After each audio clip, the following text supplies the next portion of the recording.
हमारे बीच में किशन कुमार जी हैं। किशन कुमार जी, अभी जो श्रावस्ती लोकसभा में 58 चुनाव होने जा रहा है जी। इसको लेकर के आपको क्या लगता है कि जो गठबंधन का प्रत्याशी है और भारतीय जनता पार्टी का प्रत्याशी, दोनों की स्थिति इस समय क्या है, आपको क्या लगता है?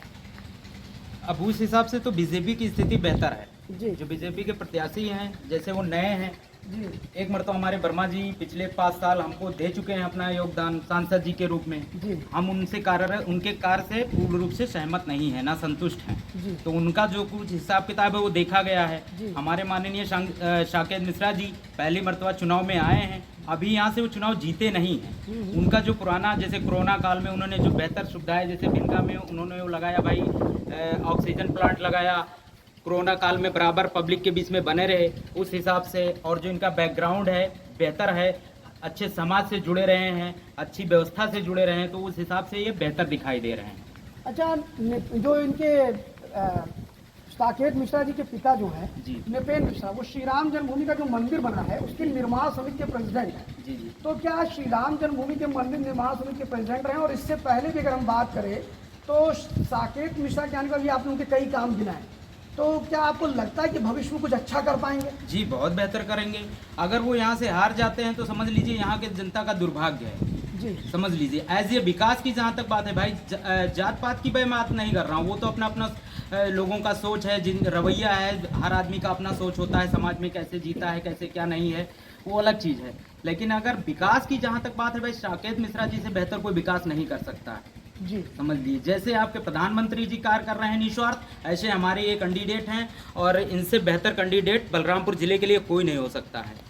अच्छा, क्या एक इस चीज़ का भी एडवांटेज मिलेगा कि साकेत मिश्रा जी के डायरेक्ट लिंक जो है, मतलब प्रत्याशियों में तो फिलहाल नेता सभी से बातचीत करता है, लेकिन एक सबसे बड़ी चीज़ ये आती है कि कोई प्रत्याशी ऐसा होता है या हमारा जनप्रतिनिधि जो मुख्यमंत्री और प्रधानमंत्री से अपनी बातें सहजता से रख ले, ऐसे प्रत्याशी भी कहे जाते हैं। जी जी बिल्कुल, इसका बहुत ज़्यादा लाभ हमें मिलेगा। यही तो हम कहना चाहते हैं कि भाई अगर यहाँ से नहीं जीतते हैं या जात पात के चक्कर में अगर ये यहाँ से चुनाव में डिफीट खा जाएंगे, अगर मान लीजिए जात पात हावी हो रहा है, क्योंकि ये हमारे जो ये पूर्वांचल के कुछ ज़िले हैं यहाँ पे जात पात हावी है, ये कई चुनाव से आप भी देखते आए होंगे, ये बात है। यहाँ से अगर उस चक्कर में कहीं मान लीजिए माइनस हो रहे हैं हम लोग, तो बलरामपुर का इससे बड़ा दुर्भाग्य और कुछ नहीं होगा।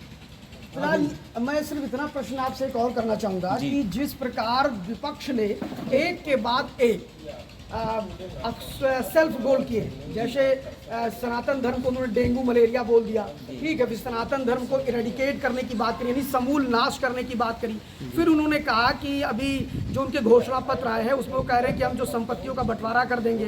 फिर एक तरफ अखिलेश यादव जी की सरकार थी तो वो आतंकियों के लिए हलफनामे दे रहे थे। इसके बाद वो मुख्तार अंसारी के घर जाना, फिर अतीक अहमद को लेकर के एक अलग तरह की बात करना।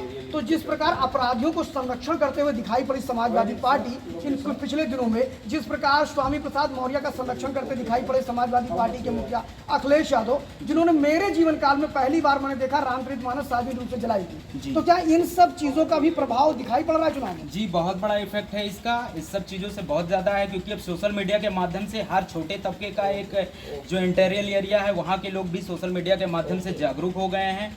लोगों के माइंड में ये बात बिल्कुल जा रही है, लोग उसको रीड कर रहे हैं, शांति से लोग बैठे हुए हैं। इन सब चीज़ों का बहुत ज़्यादा इफेक्ट पड़ने वाला है चुनाव में।